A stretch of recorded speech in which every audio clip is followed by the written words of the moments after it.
All right, guys, just a quick intro. So this is the second part of day one of California Custom Show. We had a lot of fun. I'm not going to get into this, but we're going to get into the very first segment, which is a really cool concept for how you select the tools on a multi-tool. So see you in there.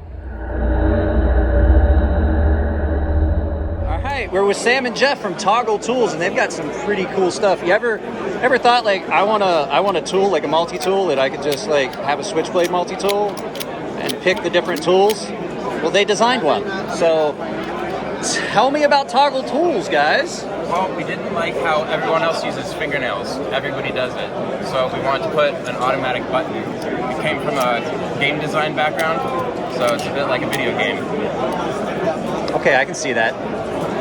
We wanted to go from one tool to another tool as fast as possible, so that's what we have here. It does, actually. It works. So all you have to do is, I wish I had my reading glasses so I knew this was in focus. You just pick the slider in the, well. That one's a little bit. There we go. You just work your way through the three tools, and you can select. I always miss the middle one. We wanted something that you can get the tools out with one hand and you do not require your eyes. So you're able to have access to it at all times. Yeah. So are you planning on making bigger ones with multiple stuff? So you would have like... Yeah, we got one with a folding knife on bottom. We have another one with pliers coming out. So normally with traditional pliers, you have to open the whole thing and use your fingernails. Yeah. And this one, the tools are all on the outside to start out. So this would be in, so you'd have the pliers and then this would be on the side? On the outside, yeah. Okay, that's cool. Yeah, so keep your eyes open for it. You say you've got it available by Christmas, pre-order by now? Let me zoom in. This is a multi-tool. You slide left and right. So yeah, that's pretty cool. I like seeing new stuff, and the shows are cool for it. So It's brand new. yeah, so cool. Maybe we'll see you guys next time. You'll have a completed one. Next time. Who I found, the Wayward one. He hasn't been at a show for a while. It's 2 years. Tim Reeve. What's going on with the company? What do you got special that's coming out? I know you guys got the new 31s. Yep, yeah, we've had the 3001 out for a couple years now. But did you guys switch steel, right? You switched to MagnaCut? We're in the process of switching. So basically all we've been purchasing, grinding, milling, processing through the shop for like the last year has been MagnaCut. But we still have a lot of S45 that's finished kind of down at the end. It's about to go out. So I'm seeing maybe turn of the year we'll start seeing MagnaCut like leaving the shop in more knives. They've been in a couple little runs here and there, but yeah, it's on its way. Love the steel. It's been great. So, but if you ever make it to a show, you can see some really special ones. Is that DLC? yeah. So you did DLC on them? Yeah, so these are DLC coated with brass inlays. Did a little tiny inlay in the lock arm just to be fun. Yeah, all black. The black and gold theme is just always sexy, right? Pittsburgh Steelers fan. Yeah, Love it. there you go. Late show we did copper ones, so just kind of continue the theme. And then you got... Yeah, so these are kind of fun. These are two auction pieces here. So this is the backpacker. We brought this model out at Blade Show this last year. This is your design, right? It was actually Chris's design, and then I was involved with it as well. I mean, it's a whole team effort with this. But Chris had actually designed this about 8 years ago or something like that. We've been trying to bring it out ever since, and so yeah, we're heavily involved. I've got a great team, great engineers. We just finally got it out the door. But this is a special one. So this one has it's absolutely exquisite. This is Feather Damascus by Bill Burke. He's up in Idaho City, he's just down the road. Is that yours? Maybe. Did you just get it? Check it out from South Africa, Idaho. I saw this earlier. Did you? From Ed? Yeah. Yeah. I don't know if you guys noticed, Tim has ADD. Sorry. Yeah. Shiny. So anyway, so this is Feather Damascus by Bill Burke. Beautiful stuff. This is African Blackwood handles with Elfrin synthetic tusk inlays, and then we did a little decorated screws. And then this is a bloodwood box that we made in-house, kind of designed and made in-house. Nice. Way back in the day, my grandfather Stan used to make custom wood cases for Chris's knives, and so it's kind of nice to go back to that. Nice. Yeah. And then you've got... And then this little choice piece here is classic Chad Nichols Raindrop Damascus, just matching on the inlay there. And then we did decorated hardware, so you have even on the bead and the backspace. I love that little backspace; it's so cool. Yeah. In the back there. So that's just a really cool piece. So a little heavier than normal. And so You guys want to know how you can tell if someone's an asshole? If their hair looks like that.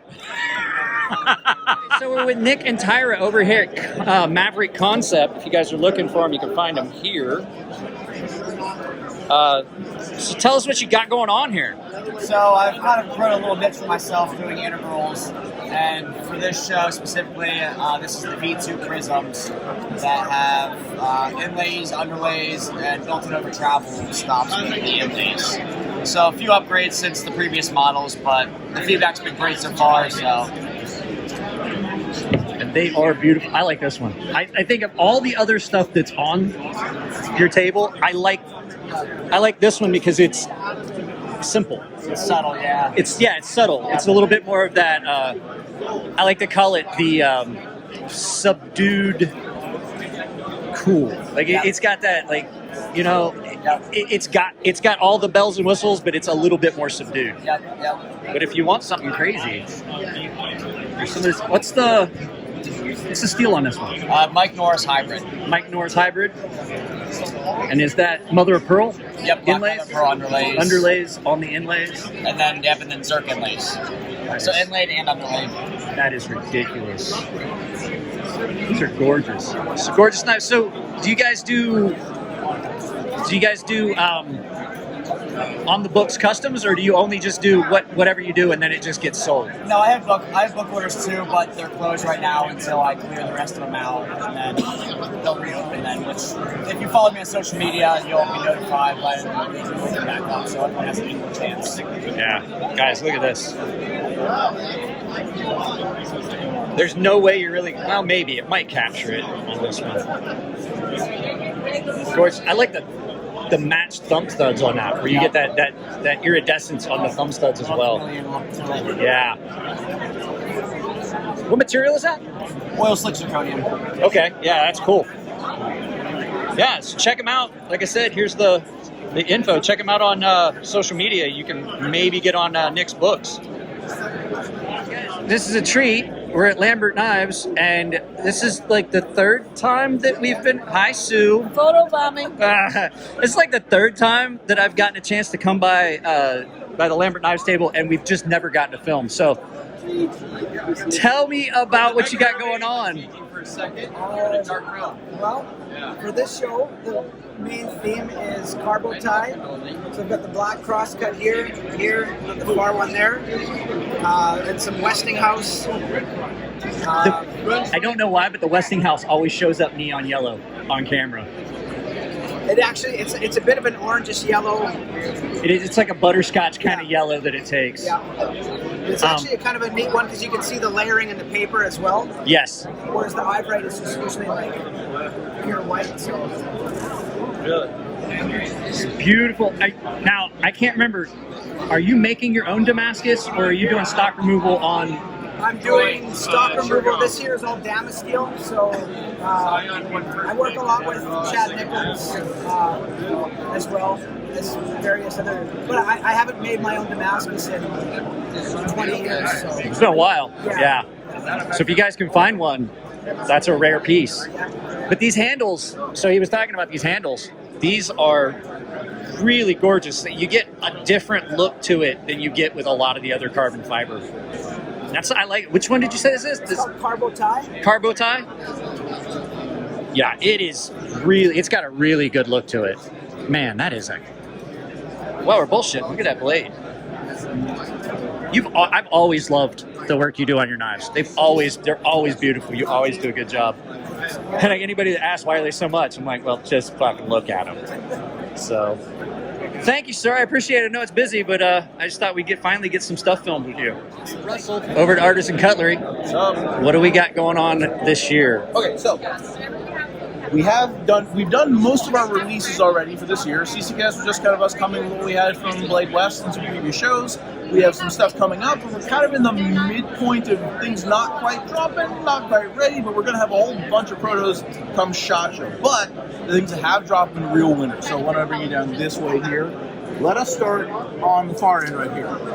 So we ran a couple special edition Siriuses. We're using fat carbon. I have this one in the Arctic fat carbon with white and black. We also have one in copper and brass. We had a purple one. They're all sold out. But these we did for USN, and they turned out fantastically. I love the look of these, and just like, Ray does fantastic knives. This one looks great, and it's a nice departure from the standard like all tie or carbon fiber, or like plain, twill carbon fiber and marble. Yeah. We also did some specials for Blade West.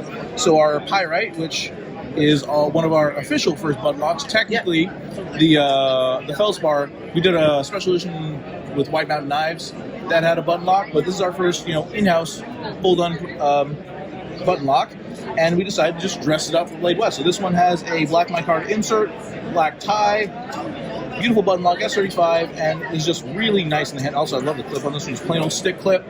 Yep. Thing fits great, and it's just a great design from our in-house team. And then just to make sure that everyone was happy, we decided to run a full tie feldspar for the first time in 2 years. Everyone's been screaming and asking and saying, hey, when are you going to make it? We did. Has a nice little bit of micromilling, nice little bit of gold accent, and it kind of feels very much like a one-and-done kind of knife. Like, I'm not going to say it's Sebenza-esque, but, I've got some people who say the feldspar is the only knife you'll ever need, and I'm like, hey, what? I'm going to call Tim over here and get his opinion on it. No, don't, please. I will say, though, I'm really happy with this. This turned out to be, it's actually a little bit slimmer than the original one, so almost like we just took the liner, just kind of bolstered, and kind of like beefed them up a little bit, and it just sits really nice in hand. The milling helps with a bit of grip, and running at about 200, I can't complain for S35 and tie. Like, there are a lot of knives like this that'll just kind of, hit the right point. It does well, and the feldspar is already a very proven design. It's a good knife. Yeah. All right, so let's go on to the one I have a whole bunch of versions of here. So the Andromeda has dropped. That is Ray Laconico's newest model. It's, again, another button lock we did. So we have the standard tie version here. You have your nice bit of micromilling, simple, plain tie, nice, somewhat aggressive blade shape. A little bit of a departure from a lot of Ray's models, but honestly, Ray's had to. I think he's actually carrying his proto here, which is kind of cool, considering that he's sold out of all his models. But yeah, so we have the tie version. We also do two different micarta versions. So we have an OD green version as well as a blacked out micarta version. So this the OD green is the one I have at the house. Yeah, it's a nice one. I am very happy with the way these turned out. And I like that the action is a bit more crisp because you have the steel liners. The tie definitely has a bit more of a push to it because it's, you're pushing a little bit deeper with the button. But these have been very snappy and very budget friendly for what they are. The cost is nice, and you're getting S35. You get this like really nice green micarta tie clip, so you get all the bells and whistles for a price that is quite reasonable. And then we did two of these for Blade West, and we went with a bit of a Star Wars theme because, I'm a nerd. We have the Sith Lord version in all black with the Lava Flow Fat Carbon. I like that. It's really hot looking. I really like this. And then the Jedi Master with the blue Fat Carbon. I think it's Arctic blue. Maybe no, it's the Arctic white. Who cares? It's blue. Blue. Cool. It's blue. It's great looking. Blasted, and then we did it's not the same satin that goes in the other one. It's almost like a light blast, but it just has a nice like matte finish to it, just a tiny bit of shine. This one they're really cool looking, but the way these look and feel in hand, they're really nice, and I'm really happy with the way the Andromeda's been going. They've been actually moving pretty quick, but It's one of my favorite knives this it year. is a hot knife. I'm really happy. I'm just so happy that Ray came in and said, no, keep it that way. When we were like, oh, we just made a proto really fast. I was like, nope, that's perfect. Run it. And honestly, it's been doing good. So that's what we got going on right now. Not a lot of new things, but expect to see a lot of new things coming up. But you always have the old classics that you always have on your table. You always have a full table. There's C6 in there too. If they hadn't all sold. They're good knives. Yeah. Yeah. Thanks, Russell. Yeah, good seeing you. Yep. So there you go, guys. There's the end of day one, part 2. I do have to say, there's probably going to be 3 parts. I wanted to try and at least get 4 videos out of this because there was a lot of stuff there.